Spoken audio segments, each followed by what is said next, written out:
40မတိုင်ခင်တောင်လေးတယောက်ထပ်ယူချင်တယ်လို့ပြောပြလာခဲ့တဲ့ဘေဘီမောင်တို့ဆောင်တွင်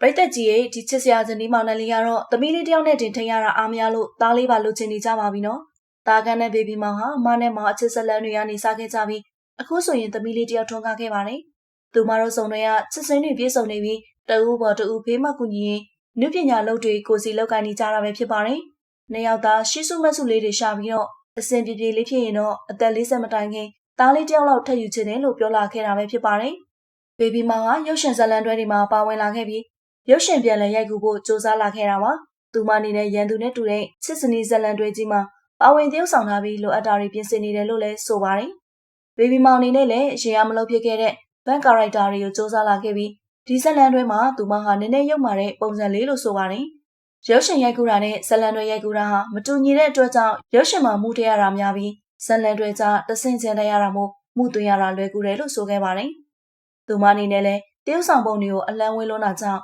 မန်ရှိမှာဘလို့လေ့ကျင့်ရမလဲဘလို့အိုင်နေလောက်ရမလဲဆိုတာတယောက်တည်းအယူကြီးလို့လေ့ကျင့်ခဲ့တာပဲဖြစ်တယ်လို့ပြောပြလာခဲ့တာပဲဖြစ်ပါတယ်။နေ့တွေကြာရင်နုပညာအလုပ်တင်လာတာပြီးပရိသတ်တွေကိုပြစ်ထားမိတဲ့အတွက်ကြောင့်သူမအနေနဲ့မင်းသမီးတယောက်ရဲ့တာဝန်ကိုမကျေသေးဘူး။ဒါကြောင့်သူမယောက်ျားသူကိုယ်တိုင်ထုတ်လုပ်ရေးလုပ်ပြီးမယ်။မင်းသမီးပြန်လုံးလို့တောင်ဆိုပါတယ်။ဒီဆက်လန်းတွဲကိုကန်လန်းခံရတော့အတိုင်းမသိပြောခဲ့ပြီးသူမအနေနဲ့ပထမဆုံးပြန်လုပ်ရမယ့်အနုပညာဖြစ်တာမို့အားမရခဲ့တာတွေရှိတယ်။လုံးမယ်လို့အားခဲ့ထားပြီးမလုပ်လိုက်ရတဲ့လောက်ွက်တွေမှာအများကြီးမို့နောက်တဲ့ဇက်လန်တွဲတွေတော့တေချာလေးစူးစမ်းသွားမယ်လို့ပြောပြလာခဲ့တာပဲဖြစ်ပါတယ်။ဘေဘီမောင်ရဲ့အမျိုးသားအဆိုတော်သားခန့်ရလဲသူ့မျိုးသမီးချောချောလေးဟာမင်းသမီးတက်လက်ဖြစ်တာမို့တဝင်းတိုတာတွေတော့ရှိပါတယ်။တဝင်းမတိုတဲ့ယောက်ျားဆိုတာမရှိဘူးလို့ဆိုပါတယ်။သူမယောက်ျားဟာသူမမင်းသမီးဖြစ်နေလို့သာမင်းသားတွေနဲ့တခြားသောကောင်လေးတွေနဲ့တွဲသွားတွဲလာဖို့သဘောထားကြီးပေးတာ။အိမ်ပြန်ရောက်ရင်တဝင်းတိုကြောင့်တဖွာဖွာပြောတယ်။မကြိုက်တာတော့မဟုတ်ပဲနဲ့သူကသူ့မိန်းမကိုချစ်လုံးလို့ဆိုပြီးချွဲတယ်လို့ပြောပြလာခဲ့ပါတယ်။သူမတို့အနေနဲ့လည်းသမီးလေးနှစ်ယောက်ကိုမွေးဖွားခဲ့ပြီး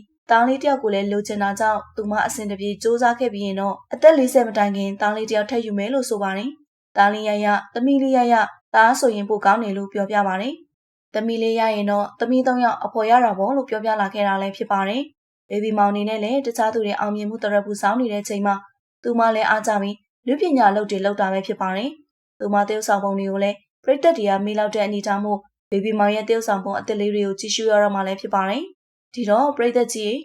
ဘေဘီမောင်ဟာကိုလုံးကိုပါပါလေးလားငငယ်ချောချောမျိုးသားလေးနဲ့ရထားပြီးသမီးလေးနှစ်ယောက်ပါရထားသူမို့အဖက်ဖက်ကပြေဆုံးနေပါပြီနော်။သူမရဲ့တယောက်ဆောင်ပုံတွေကိုကြည့်ရှုရင်သူမလိုချင်နေတဲ့တားလေးလည်းအမြန်ဆုံးရပါစေနော်။မှတ်ချက်လေးတွေလည်းပြောပေးခဲ့ကြပါဦးနော်။